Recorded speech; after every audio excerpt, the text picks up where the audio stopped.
Takeaway Chinese, where you can take some Chinese away and experience progress day by day.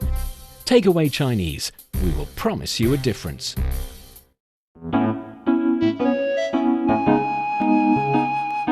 你好，欢迎收听随行汉语 Welcome to Takeaway Chinese. I'm Niu Honglin with Steve Hatherley in the studio. Hello, Steve. Hi, how you doing? Thanks for having me back. Always a pleasure. One perk of doing this show, I always say, is to, using the topics to get to know each other a little better. And after, I don't know, years, we know every detail about even every family member of each other. That's the thing about podcasts, isn't it? That is true, yes. And today we're going to have a conversation about a topic that I don't know if I've ever had a conversation with a friend about this topic before. So it's going to be a good one. It's going to be a good one. And to start, I'm going to share a little detail about myself and I'm going to ask you. Okay, so when I was during my 3rd grade, 4th grade, I learned to ride a bicycle. And ever since, I ride a bike almost all the time through middle school, high school, college, and then when I work here, these days, I even ride bikes to work all the time. Yes. So I like bicycle. I find it easy. I find it a good exercise and I find it very flexible and convenient, especially traveling short distance in the city. And I even would ride a shared bike in the inter area of a city and tour a little bit. That was kind of my thing. Going for a bike ride, yeah. Well, the streets here in Beijing, I'm not sure if it's all over the city, but it's definitely in the area where we work. The roads are very wide. Beijing roads are very wide, but then on the side, there's a separate section for bicycles and for scooters, right? So you'll see people on their scooters, their e-bikes, and also just their bicycles, which is really great because you don't have to worry about the traffic. You're not on the sidewalk with pedestrians. You might see that occasionally, but that's not the norm. And I think that helps to encourage people to use the shared bicycles because you can do so in a safe manner, right? And you're right.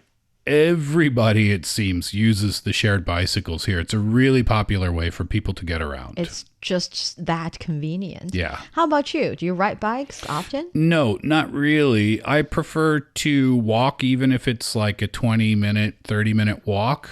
I just prefer to get out and move that way. But yeah, I grew up with the bicycle too. I can't say Canada is exactly the same culture, especially I don't know too much about China's history. Maybe you'll teach us a little bit today about that bicycle culture. Yeah, I think most Canadian kids have a bike when they're young and you just kind of ride around with your friends and things like that. When you get a little bit older, I guess when you stop being a kid, that's when you might get away from your bicycle. And then when you get a little bit older into maybe your university years, some people will do it to get to work, but more people will do it as like a hobby, like a full-on hobby of theirs.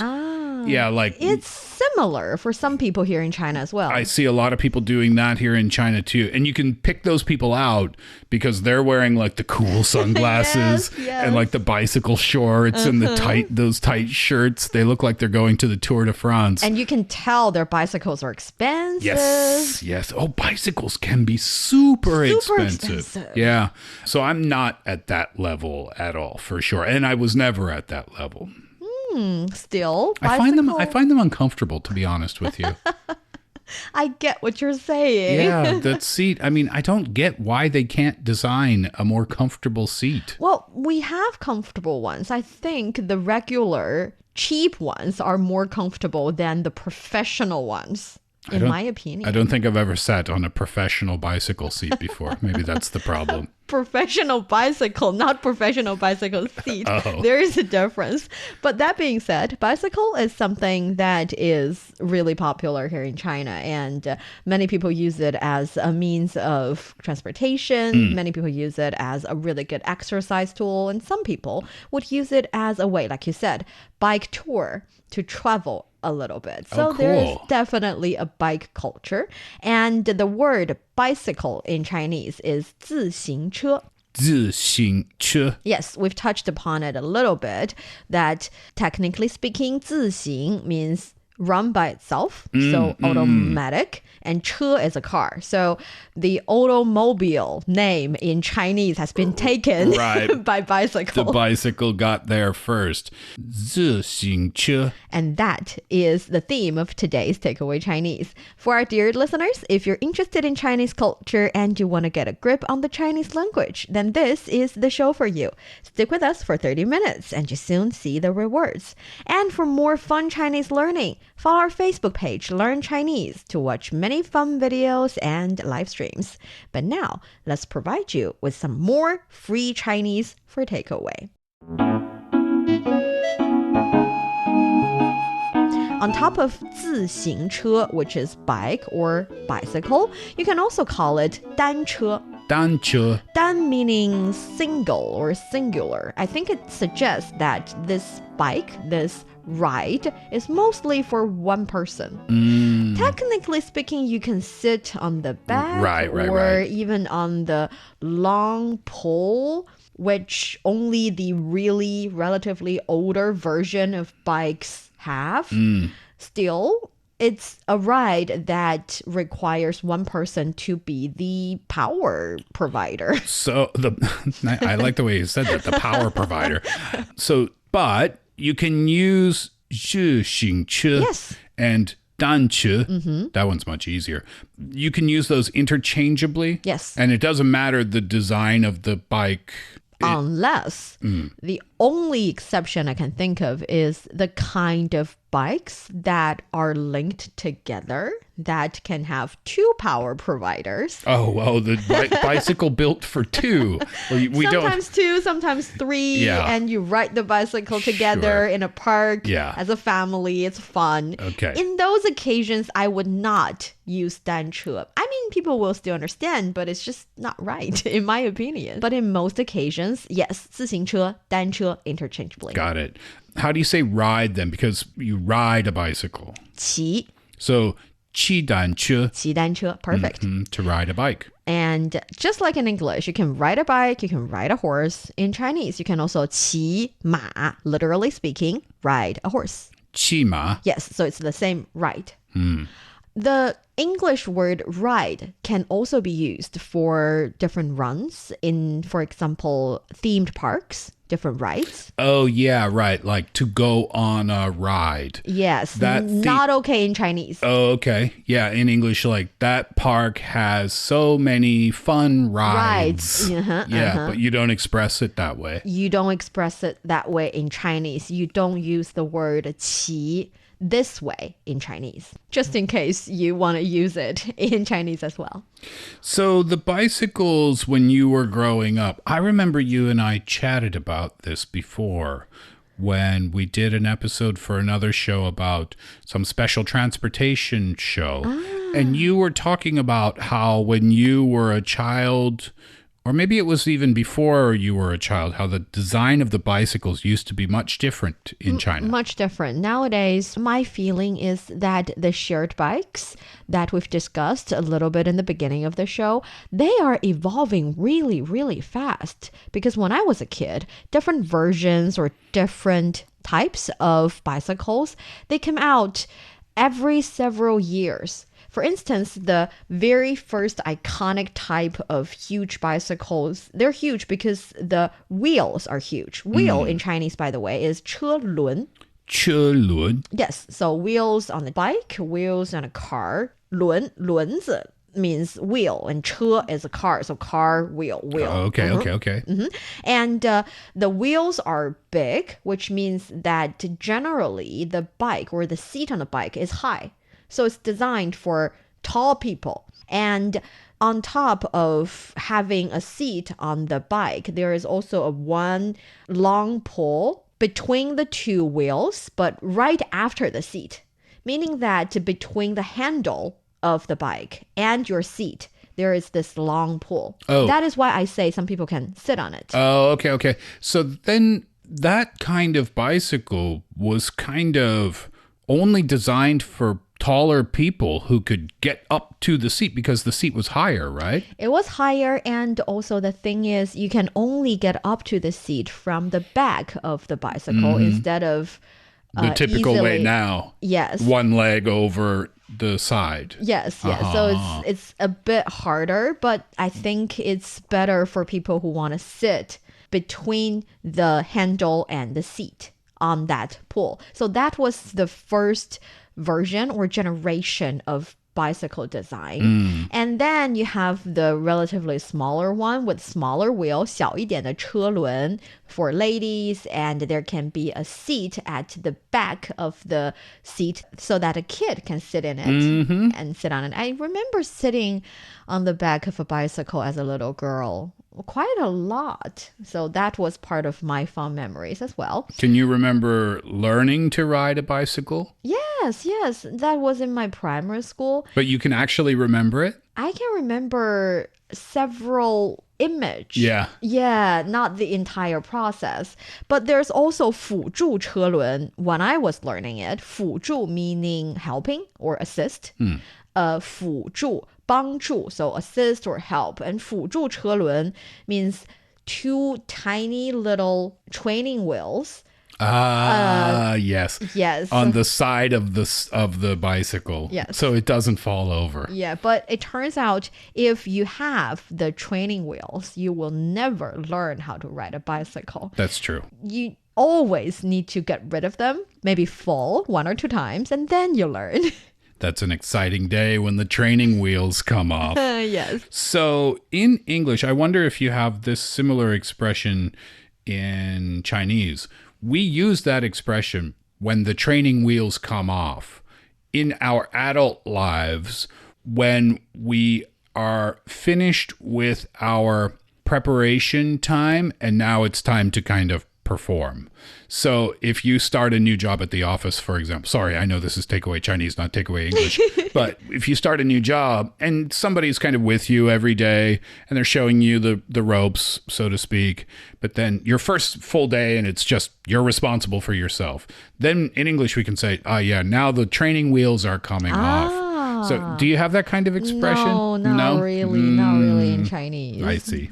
Sorry, that took a long time to ask that question. No worries. I think learning a little bit about different idioms in different languages and how come they came to place in the first place is quite useful, knowing different mentality. How do you say like the basket that some bicycles have on the front? We call it 车篮 or 车筐车筐 or 车篮. 车篮 I think 车筐 is more common. So Okay. 筐 is a basket. Yes, and 车 is the bike. Yes. Okay. 筐 is any type of basket. Like if you go to the grocery store, if you don't need the shopping cart, you just pick up the little basket. You can call it 筐. a 筐 or a lar. And basket of a basketball game, that is 篮筐. Oh, also, okay, same thing. Same thing, 篮 and 筐. So basket, basketball, basket and a bike, same thing. Any type of basket. 车筐. Yes. How about the seat itself? The seat itself is a 座, 座位, 座. So it's the same seat.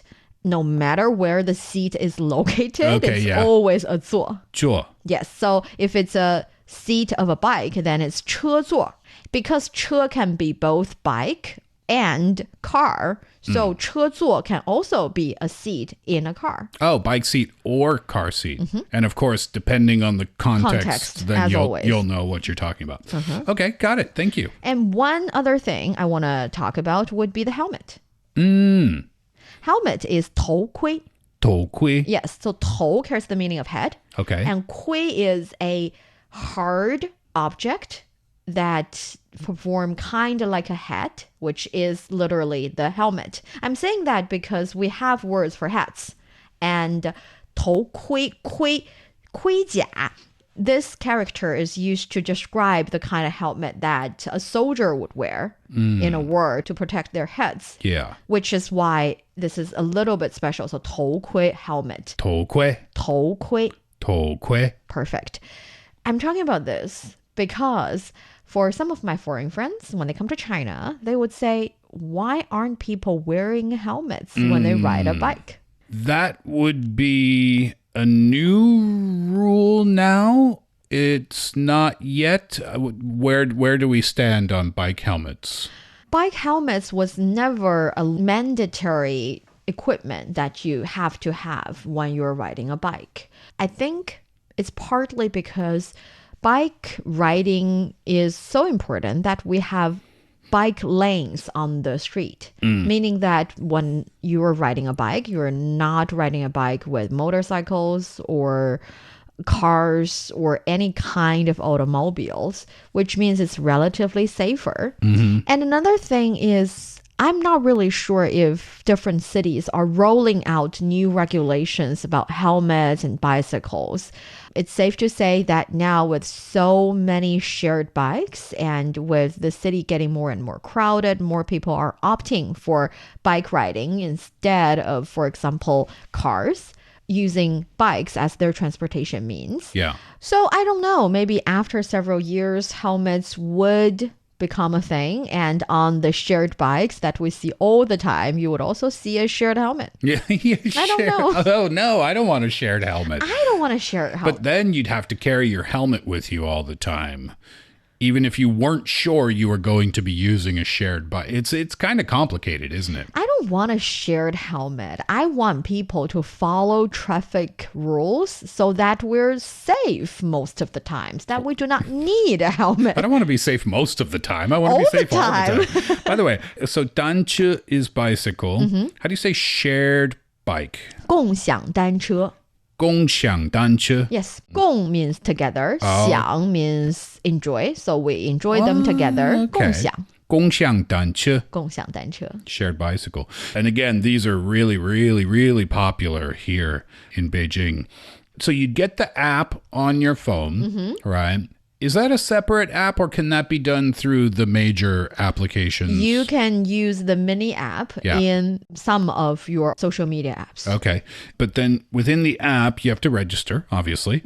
I see people doing this. They scan the QR code on the bike itself and that unlocks the bike. Yes. How do you say to scan a QR code? 扫码. 扫码. 扫 means to sweep or to scan. Okay. 码 is the code. So scan the code. 扫码. So this is a good expression to learn, isn't it? A good question to learn. If you want to ask somebody like, because when you come to China for the first time and you're not used to scanning things. Yeah. How many times have I tried to open up my WeChat or the other apps and tried to scan, but then some are scan and some then it's different. You have to face your phone screen down. You find your code and having the machine scan your code. Yeah. So some places do it different ways, right? It just depends. Those are basically the two main ways. Well, or maybe the only two ways. But still, when you first get here, you don't know what to do. So, 扫码吗? 扫码吗? Do you want me to scan this? Yes, 扫码. And bike sharing in China has become a key component of the country's urban transportation system, and its rapid growth began in the mid-2010s with companies like Mobike, Ofo leading the way, introducing dockless bike sharing systems that allow users to rent and park bikes anywhere using a mobile app. And the 扫码机制, the sweeping or actually scanning the QR code kind of system, is for the company to know how much to charge you. And you can even buy, for example, for me, because I ride bikes all the time, I have a package that I can use for 3 months or half a year. So it's cheaper and I can just scan the bike I want. I mean, it's pretty cheap anyway, isn't it? Even if you don't get a package, even if you just pay each time you use it, it's still really 1.5 yuan per half an hour. Yeah. Oh, it's not by distance, it's by time. It's by time. Ah. Makes sense, right? I mean, if you're a really great athlete, you could go a long way for 1.5 yuan. Yes. Right? That's a great way to save money, isn't it? One last question about that. When you are finished with your ride, you just leave it anywhere? No. There are designated places to leave the bike, but generally it's besides any street. Okay. And in certain residential communities, you're not allowed to ride a shared bike in and park it in, which makes sense. you do not want to disturb the community with a lot of shared bikes. Yeah. If you're listening to that comment, which makes sense about not allowing bicycles into the apartment complex, you might think, why? What's the big deal? Well, there are so many of them. Too many that sometimes. You'd be shocked looking at a Beijing sidewalk sometimes. Like there's almost not enough space to walk sometimes. Usually you see that like around a subway entrance. So, those are the really busy ones, busy yes. spots. Okay, yeah, that's good information to know. That is why we have parking spots, 停车点. 停车点. 停 means to stop or to park in this case. 车 is the bike and 点 is a spot, a dot, a point. 停车点. 停车点. But usually it's on the sidewalk, so it's not that hard to find. So even if you don't know, I'm assuming the information is kind of within the app itself. It Yes. tells you where to go. Yes. But if you can't understand the information, you could just look around and see where everybody else is parking. Those Or you things. can just park and the app will tell you whether or not this place is allowed. Oh, cool. So it's quite convenient. Okay. When you rent those bicycles, do you run into like overtime charges or, I mean, I guess not, right? There's no way to be charged over time because you're charged for as long as you're using it. And remember in the beginning of the show, I talked about the older version and style of the bicycle, the 28大杠, the really huge ones with a pole on it, the very obvious pole on it. At that time, my feeling was that the changing of style of bicycles, even tiny little improvements, happen every several years. But now, different batch of shared bikes are different in tiny little ways. Some of the car seats, 车座, are protected with a special layer because in hot summer days, when you leave it, right? When you leave it outside, the sunlight would heat up the seat. And when you're on it, you feel like you are being heated up. That would be an easy way to get burned, actually. Right? Yeah. So I see a new batch of shared bikes with a special layer on the bike seat, decreasing the level of hotness during a hot summer day. And on some other bikes, you see their protectors on the car handle, 车把, which is the handle. The handlebars. The handlebars, a little protective layer on it. And some other bikes, you feel that the shape of the pedal, the 脚蹬, is a little bit different. It's a little more comfortable. So not only are they providing more and more shared bikes on the street, so it's easier for people, it's more convenient. They're even improving it each and every batch. I find it very cute and very nice. They're getting better and better. Yeah. By the way, just one last question about these shared bicycles. When you register, I'm guessing you would have to put a deposit Yes. in case you damage it somehow, Yes. some way. So how do you say deposit? 押金. 押金. Yes, 押金. 押 means to give something to another party as a deposit, and 金 is the money, I see. currency. So again, deposit, 押金. Is the deposit expensive? No, 100 yuan. Oh, that's Mostly. really reasonable. Really reasonable. And for some small companies that are also providing shared bikes, they would even allow you to use the credit in some of your payment platforms. If you're behaving really well for the past several years and earning the credit points, then the credit points can directly be seen as a kind of deposit. Can we do this episode in a future Takeaway Chinese? The deposit We can. or the credit points? Yes. It can be very useful, I see. Just a teaser, I guess, for that future episode. My first week or two that I stayed in China, at the hotel, it had a fridge around the lobby area, like coolers. And they had, your standard like sports drinks and whatever in there. And then, they said, unlock with your whatever, scan the code. And then it said, you don't have enough points. I was like, enough points? I have money. Don't you want money? And from then, I didn't understand that system. So maybe we can talk about that someday. Of course. That would be a good takeaway Chinese course. You're listening to Takeaway Chinese with myself, Niu Honglin, and Steve Hatherley. We would love to hear from you. Send us your thoughts via email to learnchinese@cri.com.cn. Coming up next, let's learn about the bike culture here in China and maybe some cool spots for cycling. Don't go away, so you will take some Chinese away.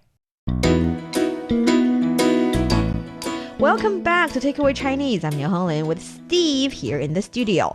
Bicycles were once the most common mode of transportation in China, but their use declined and more people started to switch to motor vehicles. However, as of 2020s, cycling has been growing in popularity as a hobby among young middle-class Chinese, and many cities have built cycling infrastructure to cater to that trend so people can travel, can exercise on the street, inhale some fresh air, and enjoy their leisure time. So there are some really cool spots for cycling here in the country. Have you noticed any? Like I said when we started our chat, I noticed that, so in the daytime, what you'll see in Beijing is people using bicycles to go from point A to point B, right? You'll see people using the shared bikes. And they could be going from their office to the mall for lunch or whatever. It's very common. What you see at night, or what I see at night, is a little bit different. You see people out exercising with their personal bicycles. Oh, expensive ones. The more expensive, the non-shared ones, the ones that they own.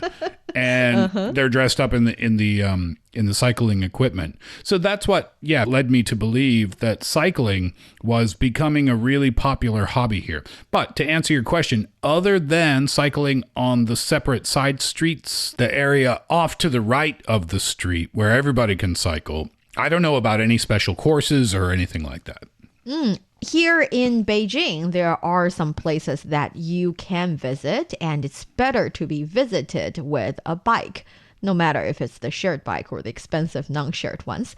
It's the Hutong area. What? Really? Yes, you can ride a bike in the Hutong area because the Hutong area is not just one hutong or two hutongs. It's an entire area. Yeah. There are definitely the more populous ones, the full of pedestrians ones. There you go to each and every little shops, and the one hutong can cost you half a day. But there are other hutongs, the ones that are with residential little houses and the ones that are adjacent to rivers. For instance, Shichahai is a more mainstream choice. For more in-depth travelers, people go to the Qianmen Dashila area. In addition to the more ordinary city ecology, there are cultural highlights such as the Zheng Yici Peking Opera Theater and Laoshe tea houses. So these places, they're a little bit far away from each other if you're walking, but if you're cycling, it's almost perfect. Oh, I never would have thought the Hutong areas would be a popular place for people to cycle. And I guess the reason I thought that is because if you search Hutong areas Beijing on the internet, it's going to direct you to the touristy locations first, right? And the touristy Hutong areas in Beijing are very busy. Very, very busy. By the way, if you don't know what Hutong is, it's like these small alleyways. And what I just learned today is that not all of them are major tourist spots. The major tourist spots, there's so many people there, I don't think you could ride a bicycle through there. No. But the other ones that are not touristy, and they're all connected, it's like a grid, right? Oh, so that would be a really nice, that would be a nice way to see old Beijing, wouldn't it? It definitely would. And another example I can think of is Xiamen in Fujian province. Oh, okay.